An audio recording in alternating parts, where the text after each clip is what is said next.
6 coulomb charge particle, if 6 coulomb charge particle slowly displace from point A to B whose potential at is 10 volt and potential at point B is 20 volt, which I find work done. Question है और इस question को अपन को solve करना है, ठीक है। देखिए इंफॉर्मेशन देखिए, सबसे पहले न्यूमेरिकल एनसीईआरटी के इंडेक्स में भी आपका और एक्सरसाइज के अंदर भी इसका क्वेश्चन है और सीबीएसई इसको पूछ चुका भी है, ठीक है। एक बार तो सॉल्यूशन दो बेटा। First of all given information देना है अपन को। गिवन में क्या क्या लेना है बेटा? चार्ज कितना दिया हुआ आपको? 6 coulomb. Q equal to 6 coulomb है, ध्यान रखना। यहाँ चार्ज का ये 6 coulomb is the largest unit, या माइक्रो कूलम भी हो सकता है और मिली कूलम भी हो सकता है, और ये स्लोली स्लोली जा रहा है। तो पोटेंशियल वोल्ट जो डिफाइन किया गया है वो स्लोली स्लोली के लिए, पोटेंशियल वोल्ट के लिए कहां पर स्लोली स्लोली डिस्कस करेंगे ना। और पॉइंट कहां से कहां तक बेटा? ए से बी। बीए कितना दिया हुआ आपको? बीए कितना दिया हुआ? 10 वोल्ट। और वीबी कितना आपके पास? 20 वोल्ट। ये सारे गिवन इंफॉर्मेशन है और वर्क डन आपको चाहिए कहां से? ए से बी। ये आपको गिवन इंफॉर्मेशन। उसके बाद वी नो दैट आरो बातें नहीं बच्चे। वी नो दैट क्लास तो बहुत शांत था, आप नहीं आए थे भाई, ये चीज को समझिए। क्लास को डिस्टर्ब करेंगे तो मैं आपको डिस्टर्ब करूंगा, ठीक है। इसीलिए आपको डिस्टर्ब करेंगे कोई सारे बच्चे डिस्टर्ब होंगे, इरिवर्सिबिलिटी बढ़ जाएगी। इरिवर्सिबिलिटी बढ़ जाएगी तो कहीं ना कहीं वर्ल्ड की एनर्जी जो है वो खत्म होने वाला है, ठीक है। ध्यान रखना, समझ में नहीं आएगा ऊपर लेवल की चीजें समझने की जरूरत नहीं, हेल्प कर जाओगे। We know that potential difference delta V equal to क्या होता है? वर्क डन ए से B upon Q.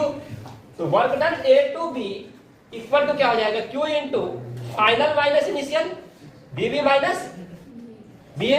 Delta V का मतलब फाइनल माइनस इनिशियल ना। पोटेंशियल डिफरेंस का दूसरा नाम क्या है? वोल्टेज है बेटा, ठीक है। अब देखियो वर्क डन ए से बी कितना है वही निकालना है आपको, और क्यू दिया हुआ 6, बीबी कितना आपके पास है? 20 है, और ए कितना है? 10 है आपके पास। तो 20 माइनस 10 तो 6 into 10 60 joule is the right answer. तो फाइनली आपको आंसर लिखना है ए से बी 60 जूल, और इसको बॉक्स में डालें आंसर। क्लियर है पॉइंट? नोट कीजिए।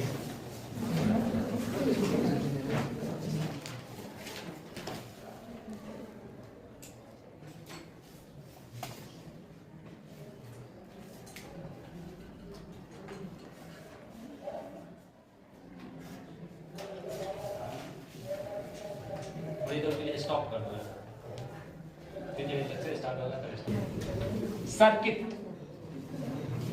सर्किट का शॉर्ट फॉर्म है CKT, short form. And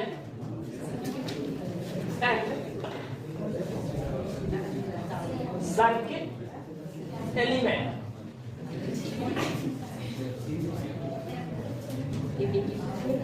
electrical circuit and circuit element. सबसे पहली बात, सर्किट एलिमेंट जानिए क्या क्या होता है, ठीक है। सर्किट एलिमेंट में फर्स्ट में एनसीईआरटी का हेडिंग मतलब क्या है? स्टार्टिंग में वही सर्किट एलिमेंट में, और इसका सिंबल भी याद रखना आपको। फर्स्ट में क्या है बच्चे? सेल है, इलेक्ट्रिकल सेल। इसका सिंबल क्या बच्चे? ध्यान रखना, इस बड़ा डंडा को क्या बोलते हैं बेटा? This is the higher potential, higher potential, और ये क्या हो जाएगा? Lower potential, lower potential, potential. और हायर पोटेंशियल का मतलब बेटा ये पॉजिटिव टर्मिनल है और ये आपका नेगेटिव टर्मिनल है, ठीक है। या इसको आप भी लिख सकते हैं, इसको आप जीरो भी दे सकते हैं, ठीक है। सेकेंड आता है आपका बैटरी। बैटरी है क्या? Yes sir. बैटरी क्या होता है बेटा? कॉम्बिनेशन ऑफ सेल को बैटरी बोलते हैं। कॉम्बिनेशन ऑफ सेल बैटरी कहलाएगा आपका। जैसे आपका ये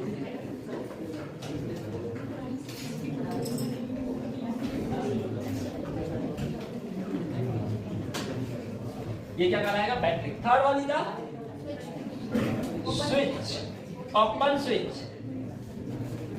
इसका दो रिप्रेजेंटेशन है। फर्स्ट जो एनसीईआरटी बेसिस में बात करेंगे तो डायरेक्ट ऐसा किया है, इसका मतलब ओपन है, खुला है अभी, और बातें हो रहा है बच्चे, ये भी क्या ओपन स्विच का एग्जांपल है। क्लियर है पॉइंट? इसका मतलब यहां पे क्या है, अभी ऑफ है। तो स्विच को ऑफ करते हैं तो वर्किंग कंडीशन नहीं रहता। Fourth one is the close switch. Close switch क्या ये क्लोज स्विच का ऑन और इसको क्या कर दिया हमने? क्लोज कर दिया। इसका मतलब यहाँ पे ये वर्किंग कंडीशन में है, ठीक है। फोर्थ फिफ्थ क्या बच्चे बातें हो रही है? Fifth wire joint.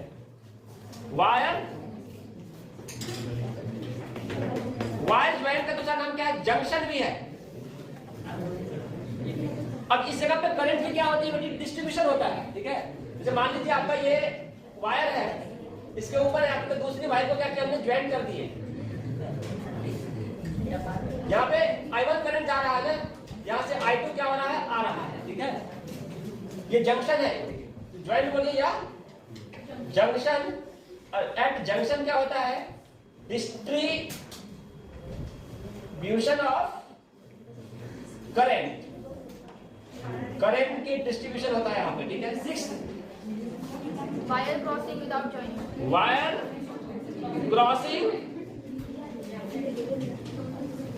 Crossing without joining. अब देखिए ये आपका वायर है, ठीक है। इस वायर को क्रॉस करना है, इस तरह का जो रिप्रेजेंटेशन है वायर क्रॉसिंग का।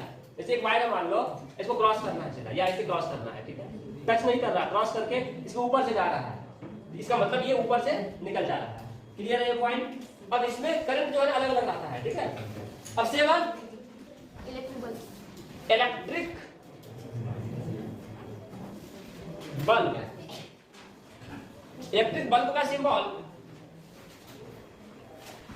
ऐसे भी आप कर सकते हैं, ये यूज कीजिए खास करके। इस बल्ब रेजिस्टेंस ही है, रेजिस्टेंस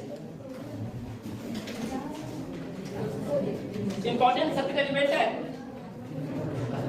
और ये क्या हो गया आपका? Resistance symbol. और 9 वेरिएबल रेजिस्टेंस का दूसरा नाम क्या है? रियोस्टेट। वेरिएबल रेजिस्टेंस दूसरा नाम क्या है इसका? रियोस्टेट। और ये इस तरह का सिंबल, इसके ऊपर में एक एरो। क्लियर? और इसका दूसरा नाम क्या बच्चे? रियोस्टेट। चलिए 9 हो गया। 10 में एमीटर और वोल्टमीटर होगा। A double ammeter. इसका काम क्या है बेटा? Current measure. और इसका सिंबल क्या है बच्चे? इसका मैकेनिज्म नहीं है तुम्हारे सिलेबस के अंदर में। जो इलेक्ट्रीशियन आपके अंदर आते होंगे ना, तो एमीटर लेकर के आते हैं। और इसके अंदर में देखो बेटा क्या होता है? शंट लगा रहता है। गैल्वेनोमीटर में शंट लगा रहता है। गैल्वेनोमीटर का काम है और डिफ्लेक्शन प्रोड्यूस करना, करंट किस डायरेक्शन में जा रही है, ठीक है। ये दूसरा बेटा वोल्टमीटर। देखो वोल्टेज मेजर करने के लिए बहुत सारे डिवाइस है। वोल्टमीटर भी है, पोटेंशियोमीटर भी है, ठीक है। बट वोल्टमीटर से ज्यादा एक्यूरेट क्या होता है? पोटेंशियोमीटर। बट इसको क्यों यूज करते हैं? इसका सेटअप जो होता है ना थोड़ा स्मॉलर होता है। पोटेंशियोमीटर की सेटअप बल्कि इन साइज होती है जो हर जगह हम लेके नहीं जा सकते, इसीलिए इसको हम इजीली अवेलेबल भी है, इकोनॉमिकली भी है, इसलिए वोल्टमीटर ज्यादातर हम यूज करते हैं फ्रीक्वेंटली। ठीक है, वोल्टेज को मेजर करते हैं। वोल्टेज मेजर करने का मतलब, वोल्टेज का दूसरा नाम क्या है? Potential difference. फिर से बता रहा हूं, पोटेंशियल अलग चीज है और पोटेंशियल डिफरेंस अलग चीज है। पोटेंशियल डिफरेंस का दूसरा नाम क्या है? वोल्टेज है। क्लियर है ये पॉइंट? कल हम डिस्कस कर चुके थे। और इसका सिंबल क्या है? ये V और प्लस, ये माइनस। क्लियर है पॉइंट?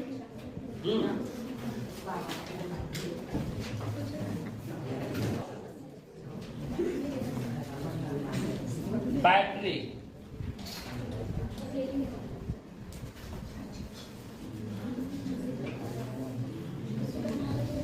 अब देखे होंगे प्राइमरी सेल का नाम सुने हैं? क्या होता है प्राइमरी सेल और सेकेंडरी सेल? पहले ये समझिए, प्राइमरी सेल का दूसरा नाम क्या है? Dry cell. प्राइमरी सेल का दूसरा नाम क्या है? Dry cell. जो सेल को हम या जो बैटरी को दोबारा रिचार्ज कर सकते हैं वो क्या कहलाएगा आपका? Secondary cell. जैसे आपका मोबाइल की बैटरी डेली जाता होगा, डेली क्या करते हैं? चार्ज करते होंगे। ठीक है, जो लॉन्ग टाइम के बाद फिर से रिचार्ज नहीं हो सकता हो, क्या कहलाता है? आपका प्राइमरी सेल। उसको हम ड्राई सेल भी बोलते हैं। जो आपका निप्पो का बैटरी कंपनी का नाम है, ये निप्पो एवरेडी, ये सब कंपनी है जो आप टॉर्च में लगाते हैं। पुराने समय में टॉर्च यूज करते होंगे, या घड़ी, वाल घड़ी, या रिमोट वगैरह यूज करते हैं घर में, करते होंगे सारी चीजें। आप बैटरी जब मार्केट से खरीद के लाते होंगे, सुनिए पहले लेक्चर को, जब बैटरी मार्केट से खरीद के लाते होंगे ऐसा थोड़े अंदर की चीजों को तोड़ के देखते हैं, नहीं देखते हैं। क्या करते हैं? ऊपर एक साइड में ऊपर वाला ऐसा निकला रहता है, मेटल का रहता है। ठीक है, उसको बोलते हैं प्लस चार्ज, और नीचे इधर वाला रहता है ऐसा सिलेंड्रिकल सेल का रहता है। ए बच्चे, बातें नहीं। अब बैटरी जब मार्केट से खरीद के लाते तो वहां पे लिखा रहता है 2 वोल्ट, 4 वोल्ट, 5 वोल्ट लिखा रहता है बैटरी के ऊपर। उसका मीनिंग क्या होता है 2 वोल्ट? नहीं बता सकते हैं कोई? 2 वोल्ट का मीनिंग क्या होता है? 2 वोल्ट का मीनिंग ये हुआ जो 2 वोल्ट उस बैटरी की पोटेंशियल डिफरेंस है, नॉट पोटेंशियल। ध्यान रखना, 2 वोल्ट जो लिखा रहता है बैटरी में, समझिए ये क्या है? पोटेंशियल डिफरेंस है। और पोटेंशियल डिफरेंस से क्या आता है? वर्क डन एक जगह से दूसरी जगह। क्योंकि बैटरी क्या करेगा? इलेक्ट्रॉन को एक जगह से दूसरी जगह ला जा रहा है ना। जब इलेक्ट्रॉन को कंडक्शन में या कंडक्टर में एक जगह से दूसरी जगह टेक प्लेस होती है तो वही इलेक्ट्रॉन टेक प्लेस होने से क्या होता है? फ्लो ऑफ इलेक्ट्रिसिटी होती है ना। क्लियर है? पॉइंट का मैकेनिज्म देखिए वर्किंग। अब देखो बच्चे, ये आपका एक सिलेंड्रिकल बैटरी है। समझिए चीजों को, लिखना नहीं अभी कोई, भाई लिखने का टाइम देंगे। ये क्या आपका बैटरी ड्राई सेल मार्केट से खरीद के लाए होंगे। ठीक है ना, अब यहां के ऊपर में ये मेटल का लगा रहता है, ऐसा मेटल का लगा रहता है। ठीक है, इसका मतलब बेटा ये क्या हो गया? पॉजिटिव, और ये क्या हो गया आपका? नेगेटिव। अब मान लो बैटरी के ऊपर लिखा हुआ है 12 वोल्ट, राइट डाउन लिखा हुआ, जब मार्केट से खरीद के लाए तो 12 वोल्ट की बैटरी हमने खरीद के लाया। इसके अंदर में केमिस्ट्री है, नॉट फिजिक्स। क्योंकि आप सुने होंगे इलेक्ट्रोलाइट होती है, कैथोड होती है, oxidation take place, reduction take place, ये सुने होंगे। दैट इज केमिस्ट्री, क्योंकि केमिकल रिएक्शन होती है अंदर। ठीक है, केमिकल आप देखे होंगे घर के अंदर में आपका इन्वर्टर होगा, इन्वर्टर के अंदर पानी चेंज करते हैं कुछ दिन के बाद, उसके अंदर में केमिकल रिएक्शन होती है। केमिकल एनर्जी वो इलेक्ट्रिकल एनर्जी है, बातें मत करो यार। केमिकल एनर्जी वो इलेक्ट्रिकल एनर्जी में कन्वर्ट होती है। ठीक है, अब इसके साथ में क्या लगा रहता है? This is the conducting wire. और आपको समझाने के लिए आप डब्बा है, इसीलिए आपको डब्बा की तरह ही समझाना पड़ रहा है मेरे को, उतना ज्यादा होशियार तो है नहीं। देखिए ये बल्ब है, 3D स्लाइड नहीं है तो आपको बल्ब जलता हुआ दिखेगा। ठीक है ना, अब क्या हो रहा है? यहाँ 12 वोल्ट लिखा हुआ, राइट? 12 वोल्ट लिखने का मतलब सीधा पोटेंशियल डिफरेंस, और पोटेंशियल डिफरेंस का दूसरा नाम क्या है बेटा? वोल्टेज। जब भी पोटेंशियल का डिफरेंस मिलेगा ना तभी इलेक्ट्रॉन एक जगह से दूसरी जगह जाएगा। तो क्या होता है? यहाँ पे तो नेगेटिव चार्ज है, यहाँ पे क्या चार्ज है बेटा? इस टर्मिनल पे पॉजिटिव चार्ज है। बोलो हाँ या ना? पॉजिटिव चार्ज है। और ये क्या है? This is the conducting wire. ये क्या है? Conducting wire. तुमको फील आएगा, बहुत अच्छे से फील आएगा, एहसास होगा ये क्या हो रहा है। क्या है ये? मतलब इलेक्ट्रॉन को कैसे लेकर के जा रहा है वो आपको समझ में आएगा। This is the conducting wire. और कंडक्टर में क्या होती है? कंडक्टर में होता है क्या? फ्री इलेक्ट्रॉन्स होते हैं, आपको पता है ना? यस। फ्री इलेक्ट्रॉन्स होते हैं कंडक्टर में। कंडक्टर किसको बोलते हैं? जिसमें फ्री इलेक्ट्रॉन्स हो रहे। अब ये कंडक्टिंग वायर से क्या लगा हुआ है? बैटरी लगा हुआ है। अरे गधे समझ ले बेटा, अच्छा चीज चल रहा, समझ में नहीं आएगा। एनसीईआरटी में लिखा हुआ बहुत कुछ आता, समझेगा कैसे? इसी के लिए फीस भरा है एक्स्ट्रा समझने के लिए। ठीक है, ऐसे नहीं। अब देखो बेटा, यहाँ पे फ्री इलेक्ट्रॉन्स है, किसमें? कंडक्टर में जब जस्ट बैटरी लगाए, बैटरी का ये टर्मिनल में कौन सा चार्ज है? Negative charge. यहाँ कौन सा चार्ज है? पॉजिटिव। क्या हर जगह हमारा क्या होगा? यहाँ भी इलेक्ट्रॉन होगा, यहाँ भी इलेक्ट्रॉन होगा, यहाँ भी इलेक्ट्रॉन होगा, यहाँ भी इलेक्ट्रॉन होगा, यहाँ भी इलेक्ट्रॉन होगा, हर जगह electron, so on, electron electron electron electron. आई क्या? अब देखो, क्या इलेक्ट्रॉन के अंदर नेगेटिव चार्ज? शांत कर। क्या इलेक्ट्रॉन के अंदर नेगेटिव चार्ज? क्या ये टर्मिनल पे बैटरी का नेगेटिव चार्ज? तो क्या नेगेटिव नेगेटिव क्या करता है बच्चे? क्या रिपेल करेगा? तो कहने का मतलब ये टर्मिनल से, ये टर्मिनल से इलेक्ट्रॉन को चलना होता है। इलेक्ट्रॉन ऐसे चलता है, ऐसे चलता है, इधर आता है। देखो यहाँ प्लस है, यहाँ नेगेटिव है। ये प्लस नेगेटिव क्या होता है? अट्रैक्ट होगा। तो जब यहाँ पे प्लस, यहाँ नेगेटिव इलेक्ट्रॉन, यहाँ पे प्लस, ये क्या करेगा? अट्रैक्ट करेगा। तो फिर यहाँ से इलेक्ट्रॉन का चलना धीरे धीरे चल करके और यहाँ पे आया। जब इलेक्ट्रॉन इस डायरेक्शन में जा रहा है बैटरी से, इलेक्ट्रॉन किसके द्वारा चल रहा है? बैटरी के द्वारा कंडक्टर में जा रहा है इस डायरेक्शन में। तो ऐसा बोला गया है इलेक्ट्रॉन की अपोजिट डायरेक्शन में कौन चलती है? करंट। तो आपका जब भी इलेक्ट्रॉन का मोशन हुआ, इसके अपोजिट डायरेक्शन में कैसे घूमेगा? कौन? करंट। यहाँ से करंट की मोशन हुआ, करंट का। जब भी इलेक्ट्रॉन चला तो तुरंत ये बल्ब क्या हुआ? जलने लगा। ग्लो ग्लो ग्लो, मतलब बल्ब क्या हुआ? ग्लो करने लगा। ये ग्लो का सिंबल है बेटा। ये बल्ब क्या हुआ? ग्लो करने लगा। मतलब बैटरी को बहुत समझो क्या है। जो 12 वोल्ट देने का मतलब, 12 वोल्ट देने का मतलब एक पॉइंट की पोटेंशियल नहीं है। 12 वोल्ट का मतलब होता है पोटेंशियल डिफरेंस है, मतलब इस इंड और इस इंड का। और 12 वोल्ट होने का प्रोबेबिलिटी ये 14 हो सकता है, ये 2 हो सकता है, तो 12 हुआ। समझिए, ये 14 हो सकता है, ये 2 हो सकता है, तो 12। भाई साहब 14 माइनस 2 12 वोल्ट हुआ। अरे 16 माइनस 14 12 वोल्ट हुआ। 16 माइनस 2 क्या 12 वोल्ट हुआ? समझ में आ रहा है? 12 माइनस 0 क्या 12 वोल्ट हुआ? क्या 10 माइनस माइनस 2 क्या 12 वोल्ट हुआ? पोटेंशियल डिफरेंस है 12 वोल्ट। मतलब क्या? इस टर्मिनल और इस टर्मिनल की पोटेंशियल अलग अलग हो सकता है, बट डिफरेंस हमेशा हमेशा के लिए क्या रहेगा? कांस्टेंट। क्लियर है? बोल मतलब क्या? टर्मिनल की पोटेंशियल आपका बदल सकता है, बट पोटेंशियल डिफरेंस क्या होती है? वो हमेशा हमेशा के लिए कांस्टेंट रहता है। वही पोटेंशियल जब तक डिफरेंस नहीं होगा तब तक फ्लो होगा ही नहीं। सोचो अरे भाई साहब, जनरली नेचुरल फ्लो भी सेम लेवल पे कहां फ्लो होगा? भाई तुम्हारा भी नॉलेज और हमारा भी नॉलेज बराबर हो जाएगा, तो दोनों में लड़ाई हो जाएगा। फ्लो कहां से होगा? जब नॉलेज हमारा ज्यादा होगा तभी तो तुम ले पाओगे। तो नॉलेज की फ्लो हो रही है। अब पानी का लेवल देखो, पानी ऐसा है। अब ऐसा एक कंटेनर का लेवल सेम है, कहां से फ्लो होगा? पानी जब ऐसा रहेगा सेम हाइट पे थोड़ा फ्लो हो सकता है। कंटेनर का ऐसा कीजिए, पानी का फ्लो होगा। समझ में आ रहा है? समझ में आ रहा है? तो जब भी आपकी इलेक्ट्रिसिटी का फ्लो होता है, वो हायर पोटेंशियल से लोअर पोटेंशियल, इसको लिखा जाता है जो इलेक्ट्रिसिटी आई का जो फ्लो होता है ना, फ्लो आई का flow higher HP to lower P. समझ में आ रहा बात है? अब देखिए ये क्यों हुआ, कैसे समझिए। क्योंकि यहाँ प्लस माइनस लिखे हमने। प्लस का मतलब हायर, माइनस का मतलब लोअर। यहाँ पे ऑलरेडी इलेक्ट्रॉन है, ये माइनस माइनस क्या करेगा? रिपेल करेगा, मतलब इस इलेक्ट्रॉन को लेकर भागने का प्रयास करेगा, बगल वाले से आसानी से कंडक्ट कराएगा। मतलब इलेक्ट्रॉन ऐसे चल रही है कंडक्टर में, बट इलेक्ट्रॉन के अपोजिट ऐसे कौन चलेंगे? करंट। अब ये चल करके फिर इधर ही आ जाएंगे। देखिए ना, अब करंट भी जितना बैटरी से निकलेगा ना, उतना ही निकल करके फिर अपना काम करके फिर आ जाएगा बैटरी पे। ये वर्किंग कंडीशन है बैटरी का। समझ में आया बातें? क्लियर है? ये पॉइंट नोट कर लीजिए ऐसे।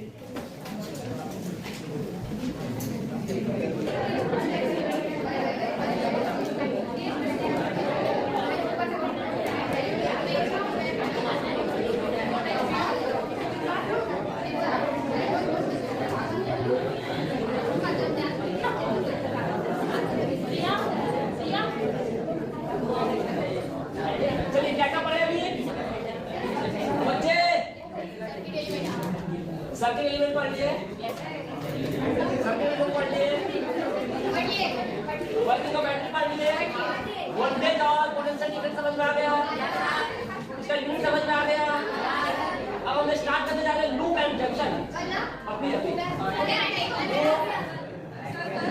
Loop and junction.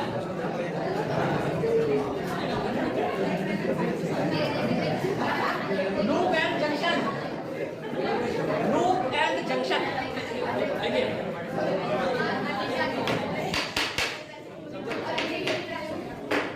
अरे समझो, जो बच्चे आप ट्यूशन पढ़ते भी होंगे ना, इस मास्टर से समझाने के लिए बोल रहा हूं जो बैटरी कैसे वर्क करता है, ठीक है। दूसरी बात, लूप और जंक्शन में क्या डिफरेंस होती है, लूप के लिए बेसिक चीज क्या होनी चाहिए, ठीक है। तीसरी बात, लूप होने के लिए डीसी सोर्स काम करता है, एसी सोर्स का काम करता है, पूछ लेना मास्टर साहब से।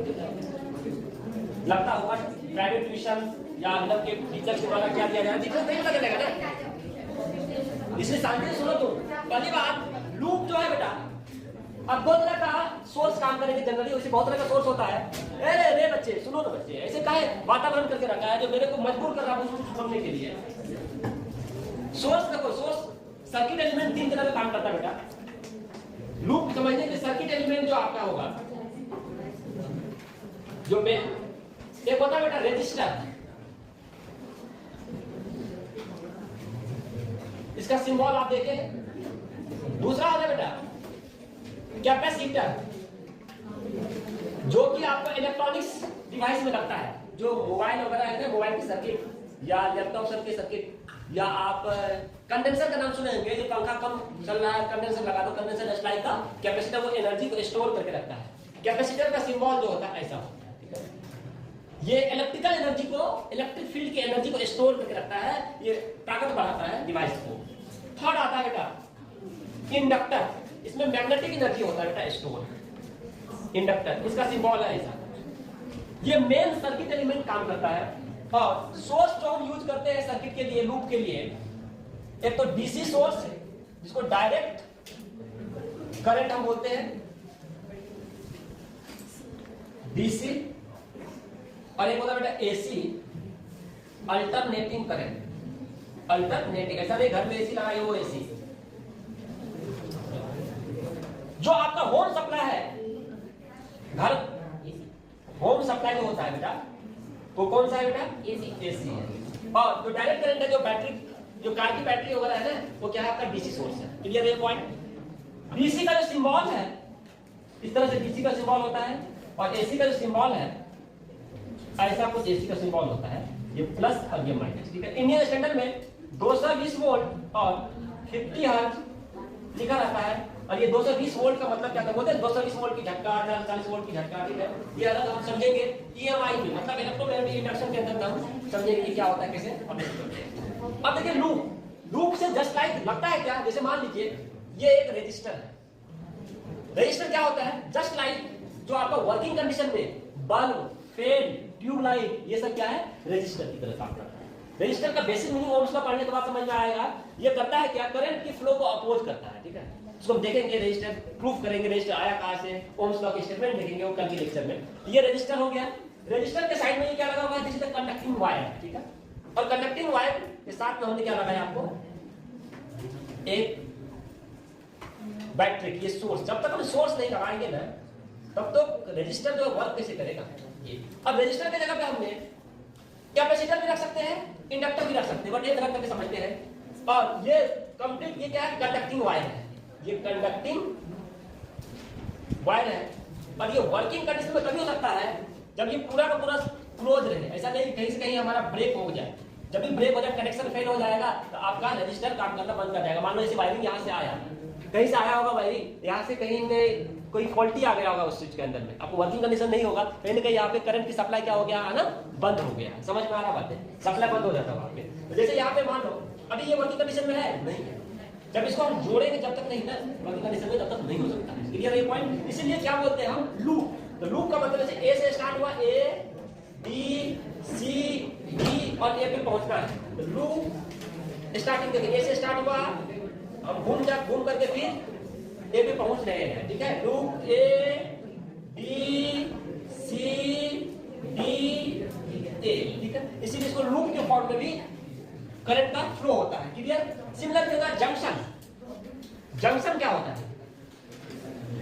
अब जैसे आपके घर में बहुत सारा पैरेलल कनेक्शन है, घर में ध्यान रखना एसी और पैरेलल कनेक्शन होम में रहता है आपका, सीरीज कनेक्शन नहीं रहता, क्योंकि बहुत सारा जंक्शन रहता है। कुछ यहाँ से सप्लाई किए, फिर वहां पे गया, फिर वहां से वहां, फिर इसी रूम से उस रूम में, हर जगह जंक्शन में डिस्ट्रीब्यूशन होता है, ठीक है। तो जंक्शन क्या होता है? जैसे मान लीजिए करंट है, यहाँ से करंट आया और यहाँ से करंट निकल करके चला गया। ये I1 करंट आया, यहाँ I2 आया, यहाँ से I3 जाएगा। तो I3 इक्वल टू क्या होता है? I1 plus I2। मतलब क्या? जंक्शन के ऊपर में करंट का डिस्ट्रीब्यूशन होता है, इसको क्या बोलते हैं हम? जंक्शन। क्योंकि सर्किट की प्रॉब्लम को सॉल्व करने के लिए आपको लूप और जंक्शन को समझना जरूरी है। जब तक लूप और जंक्शन की ज्ञान नहीं होगा, तब तक आप प्रॉब्लम को इजीली हैंडल नहीं कर पाएंगे। क्लियर है पॉइंट?